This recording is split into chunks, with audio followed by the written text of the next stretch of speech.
السلام علیکم ګرانو دوستانو، هیله لرم چې جوړ روغ به یاست. عصري نړۍ او مینه. راځو عصري نړۍ ته. په عصري نړۍ کې ژوند سره کم دی، په پخواني نړۍ کې ژوند سره کم دی، په میانه نړۍ کې ژوند سره کم دی. وایي که مینه یو استعداد وي چې بالغ کس یې پورې اړه لري. موږ په د مینې د هنر په پلیلیست کې وویله چې مینه یو استعداد دی، مینه یو علم دی، مینه داسې یو استعداد دی چې په بالغ کس پورې اړه لري. نابالغه کس مینه نشي کولی. ګورئ، ما خپل اوله ازدواج چې وکړ هغه زه کوچنی وم، زما میړه هم کوچنی و، موږ دواړه په هېڅ شي نه پوهېدو. ما چې دوهم واده وکړ پوهېږې مشکل چې شو، زما په میړه کې ډېر داسې شیان و چې د دې وړتیا یې درلودل چې زه واده ورسره وکړم. لیکن د هغه ناکامي په چیش کې وه، هغه یو بالغه مینه نه وه زده، د بالغ کس په رقم رفتار یې نه و زده، سوء استفاده یې د انسانانو څخه کول. چې ګټه به ور ورسېدل بس خوشحاله به و، که ګټه به نه وه دی به نه و خوشحاله. مینه داسې یو استعداد دی چې تاسو باید دا زده کړئ چې په دنیا کې هر څه راکړه ورکړه ده، لکه د تجارت که یو څه ورکوې یو څه به اخلي، که نه روابط خرابېږي. ما ولې دته پښې په یوه کلوشه کړلې او طلاق ته خبره ورسېدل؟ ما زه تا نه بخښم، ځکه چې د خپل د مسؤلیت څخه فرار وکړئ. دی همیشه د اخیستلو په حالت کې ورکول یې څه نه کول. تاسو کوشش وکړئ یو بالغ کس واوسېږئ، او مینه د بالغ انسانانو کار ده، د نابالغ انسان کار نه دی. او همیشه په یاد ولرئ که تاسو نابالغه یاست، تاسو کولی سئ په علم سره بالغ سئ. وای هر څه یو سیستم لري، یو قانون لري. مینه هم د ځان څه قانون لري، روابط جوړول هم د ځان څه قانون لري. وای دنیا داسې ده لکه تجارت او سرمایه ګذاري. سرمایه ګذاري کوې، پر یو چا باندې یو شی خرڅوې، ګټه حاصلوې. ښه، وای اوسنۍ پانګونه داسې ده چې هغه کسانو ته ضرورت لري چې په سوله ایز توګه یو د بل سره کار وکړي په یو دفتر کې. دا د دنیا د سرمایه ګذارۍ چلول دی چې په اوس دنیا کې پر مخ روانه دی. وای اوسني افراد، اوسنۍ دنیا، عصري دنیا د طبیعت څخه بیګانه سوې ده، د طبیعت څخه جلا سوې ده. راځو، وای ناایمنتوب ځان امن نه احساسوي، اضطراب لري، یو مبهمه ویره جګر د عمر په وجود کې، د ګناه احساس، دا ټول شان د تنهایی علایم دي چې په انسانانو کې سته او په اوس دنیا کې ډیر سوي دي. ډیر انسانان اوس په رواني ستونزه اخته کیږي. علت یې چیش دی؟ د تنهایی له وجې اخته کیږي. په امریکا کې د رواني ستونزو فیصدي تر نورو دنیا بیخي ډیره ده. علت یې چیش دی؟ ځکه چې په غرب کې د کورنۍ سیستم د منځه تللی دی، تنهایی ډیره سوې ده او رواني ستونزې ډیرې سوي دي. وای اوسنۍ دنیا کې د روابط تدریس ډیر سوی دی. موږ انسانانو ته روابط ورزده کوو او مشترک ژوند ورزده کوو. علت یې څه شی دی؟ ځکه چې اوس خو هغه زمان رالی هر څوک خپل په ګټه کې د بل چا په اړه فکر نه کوي. لکه دا زما دوهم میړه د خپل ځان په فکر کې و، په دا فکر کې نه و چې دا پروانه به ما پرېږدي. د داسې فکر کوي پروانې یو میله یې ډکړی دی، دوهم میړه نسي هیله کولی، رنګ یې بدېږي. دا یو غلط فکر و چې درلود دی. ما ته بیا هر کړی ویلو ته چا څه کوئ؟ نو ما ځه بای بای، په موږ ښه دي ښه. نو دا دنیا کې باید تاسو ته زده کړئ که یو شی ورکوئ یو څه بیرته باید ترلاسه کړئ. وایي انسان د تنهایي څخه بل انسان ته رجوع کوي او ځي مینه کوي. موږ ګورئ دین موږ ته ویلي چې الله جل جلاله موږ ته ویلي دي وایي تاسو نکاح وکړئ، په اسلام کې راغلي ده. وایي بې نکاح ژوند مه کوئ. علت یې چیش دی؟ ځکه چې په تنهایي کې ژوند کول سخت دی. موږ انسانان د مشترک ژوند ملګري ته ضرورت لرو تر څو د تنهایي څخه خلاص سو. وای دوهم جنگ جهانی وروسته په دنیا کې یو باور منځته رالی. وای د انسانانو مشکلات د جنسي رابطې څخه منځته راځي. یعنې کله چې میړه و ماینه صحیح جنسي رابطه نه لري نو د دوی په مابینځ کې مشکلات منځته راځي. بیا دا خبره رد سوله چې نه خیر نه، دا نه ده. په مشترک ژوند کې مشکلات د دې څخه راځي چې د تنهایی سره مواجه کېدل د خلکو نه دي زده. انسانان تنهایی نه مني. د دې لپاره چې د تنهایی څخه فرار وکړي د مقابل طرف اذیت کوي او د ازار او اذیت سبب یې ګرځي. یعنې په مشترک ژوند کې زه ژوند کوم، زما د مشترک ژوند ملګری تنهایی نه پیژني، په دا نه دی خبر چې تنهایی یو لویه بلا ده چې انسانان ځینې تښتي، نو دی د دې سبب کیږي چې ماته ضرر ورسوي. وای مشکل تنهایی ده او انسان خپل ځان مقابل کس ته نه سپاري. د تنهایی احساس کوي، بس یو څوک غواړي چې راسه ماته توجه وکړه، زه تا توجه نه کوم. خو موږ باید دا زده کړو چې ځان وسپارو یو چا ته. که مینې ته داخلیږو باید یو څه ورکړو، یو څه حاصل کړو. وایي د ماشومتوب د مور او پلار د مینې څخه باید موږ راووځو او یو بالغ کس واوسیږو. داسې کس ونه اوسیږو چې مور ته ضرورت لرو چې بې سرحده مینه راکړي، او یا هم د پلار قانون ته ضرورت لرو. بعضې انسانان به مو لیدلي چې میړه غصه پر وکړي پر ښځې باندې بیا کار کوي، او یا هم یو میړی چې ماینه غصه پر وکړي بیا کار کوي، کنې یې کار نه درته کوي. دا علت چیشته دی؟ دا د مور د پلار د مینې سره نه یې راوتلی. نابالغه کس یې په دې خاطر په صحیح توګه ارتباط نسي برقرار کولی، ښه مینه نسي کولی. وایي ډېر نارینه بالغې مینې ته نه وي رسېدلی. د مور مینه په روابطو کې غواړي، له مېرمنې غواړي چې مور یې واوسېږي، نو دغه روابط خراب سي او روابط ګډوډ سي. وایي ځینې میندې خپل زوی له ځان نه نسي لرې کولی، یعنې و اولاد ته یې اصل نه یې ورکړی.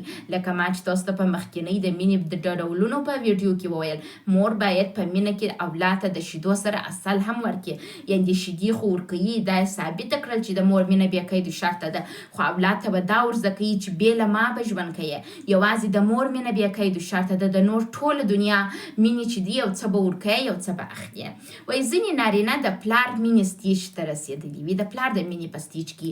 وایي دوی خپل مېرمنې ته د یو ماشوم په سترګه ګوري او غواړي ویې رټي، نو دغه شیان د دې سبب کېږي چې روابط خراب سي. وایي دغه رقم انسانان و خپل مقابل ژوند و ملګري ته ارزښت هم نه ورکوي، ځکه چې دغه کسان چې د پلار د مینې په سټیج کې دوی د مور څخه ښه مینه نه یې ترلاسه کړې چې د دوی تمه وه، نو په دې خاطر دا انسانان په روابطو کې و چاته ارزښت هم نه ورکوي.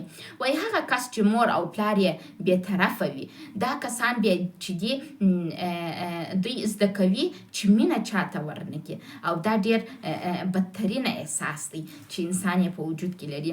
وایي دا کس د جنګ او غالمغال په صورت کې ښه حس کولی سي. هغه کس ته چې هېڅ وخت مینه نه وي ورکول سوې، په کور کې جنګ، نو د دوی هم په روابطو کې جنګونه خوښ او دوی ته سکون راځي، چې دا هم ناروغه روابط دي چې باید درمان سي. وایي ځینې انسانان بیا احساساتي مینه کوي، په خیالاتو کې مینه کوي، او دوی هڅه کوي چې مثلا داستانونه ووایي، د مینې داستانونه، د مینې فلمونه وګوري، په یو خیالي دنیا کې اوسیږي او په حقیقي مینه کې نه یې راغلی. او وایي که مینه کوي،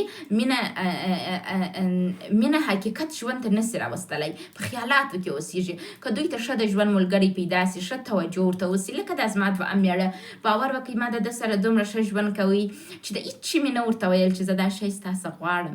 زه د ده په څنګ کې وم، کله چې به دی کور ته راغلی زه به ودرېدلم، د ده سره به مې د غاړې روغبړ وکړي، ډېره توجه مې ورته کول، لیکن ده ماته هېڅ مینه رانه کړه، ځکه چې دی په داسې کورنۍ کې لوی سوی و چې نه مور مینه ورکړې وه نه پلار مینه ورکړې وه، او دی په داسې یو محیط کې لوی سوی و که ده ته ورنږدې سي د ضرر در رسوئ، ده په مقابل کې مینه نه درکول. نو ما د ځان دپاره دا تصمیم ونیوی چې زه باید د دا مینې څخه جلا سمه، ځکه چې ماته ضرر را رسوي.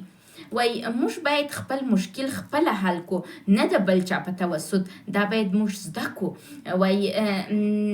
وایي ځینې انسانان د مینې څخه فرار کوي، ښه و کوچني ته فرار کوي، کوچنی په نس کې.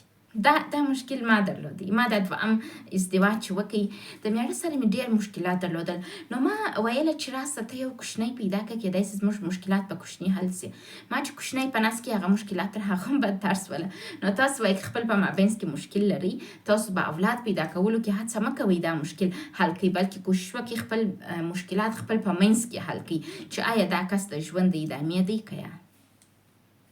وایي ځینې فکر کوي مینه د مشکل نه شتون دی، یعنې مینې ته داخل سولم، د اول سر چې څوک یو چا سره معرفي سي، مینه ورسره وکړي، د 2 کاله دپاره ډېر پرګران او ډېر ښه روابط منځته ولاړ سي چې دواړه انسانان بالغ یې.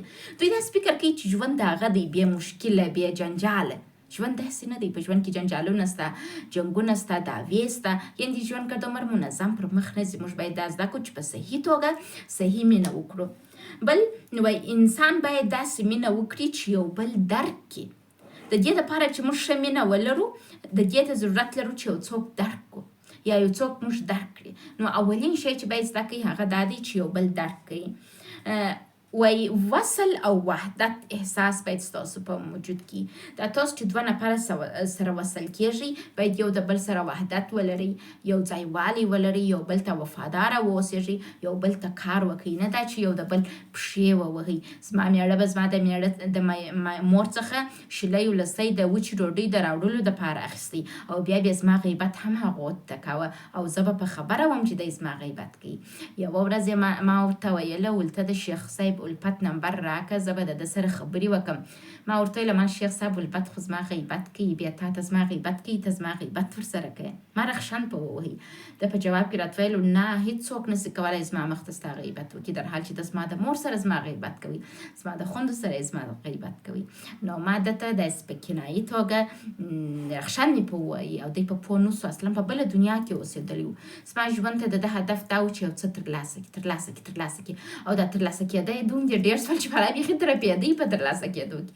هی د ترلاسه کېدو په حالت کې او ما هم په دغه تنده کې د ترلاسه کېدو تنها پرېښوی او ولاړې خپل په کار پسې نو دا سزا یې ولیدل چې په دنیا کې بر بدنامه سو مې مینه د لاسه ورکړه مې رنګ بد سو د دې سبب سو چې زما د لور زړه سوری سي یعنې یو احمق د ځان څخه جوړ کړي نو تاسو په روابط کې د ځان څخه احمق مه جوړوئ که یو شی څوک درکوي بیرته یو شی ورکوئ وای مینه ښه رابطه جوړول دي او ذاتي خوشحالي په ژوند کې راوستل دي تاسو ذاتي خوشحالي هغه وخت په ژوند کې راوستلی سئ چې یو بالغ کس واوسیږئ او بالغه مینه وکئ د مینې ډولونه مو زده یې یو هوښیار ورکوونکی او اخیستونکی کس واوسیږئ وای خوشحاله کارمند او ښه کارمندان او ښه روابط چې سره لري ښه مشتریان ځان ته جلبولی سي مشترک ژوند هم همداسې دی تاسو هڅه وکئ که خوشحاله واوسیږئ یو بل ته کار وکئ یو بل ته ارزښت ورکئ احترام ورکئ ارزښت او احترام د کم ځای سره راځي چې تاسو یو بل وپېژنئ نو په مشترک ژوند کې اولین کار چې کوئ یو بل وپېژنئ یو د بل احترام وکئ او همیشه په یاد ولرئ په دنیا کې یګانه څوک چې بې قید شرطه مینه در سره کوي هغه ستا مور ده د مور راوړاندې حتی پلار هم بې قید شرطه مینه در سره کوي د پلار مینه یو قانون دی هغه وایي ته ښه کار وکړه چې ته پر ما ګران سې او د الله جل جلاله مینه هم یو کمال دی چې هم د مور احساس پکې شته هم د پلار احساس پکې شته خو الله جل جلاله هم زموږ څخه یو څه غواړي او یو څه راکوي نو تاسو دا زده کئ چې په روابطو کې هم ورکوونکی واوسیږئ او هم اخیستونکی واوسیږئ د ځان څخه احمق مه جوړوئ لکه دا زما دوهم میړه ځکه چې هغه فقط اخیستل کول او د ورکولو هېڅ پلان یې نه درلودی او هغه څه چې به په لاس ورغلل تر هغه یې نور پسې غوښتل او یو احمق انسان یې د ځان څخه جوړ کړي تاسو کوشش وکړئ هوښیار واوسیږئ ځان مه ډرامه کوئ هېڅ انسان په دا دنیا کې په غیر ستاسو د مور څخه بې مطلبې مینه نه در سره کوي یعنې که تاسو یو څه غواړئ یو څه باید ورکړئ مننه چې غوږ مو راته نیولی و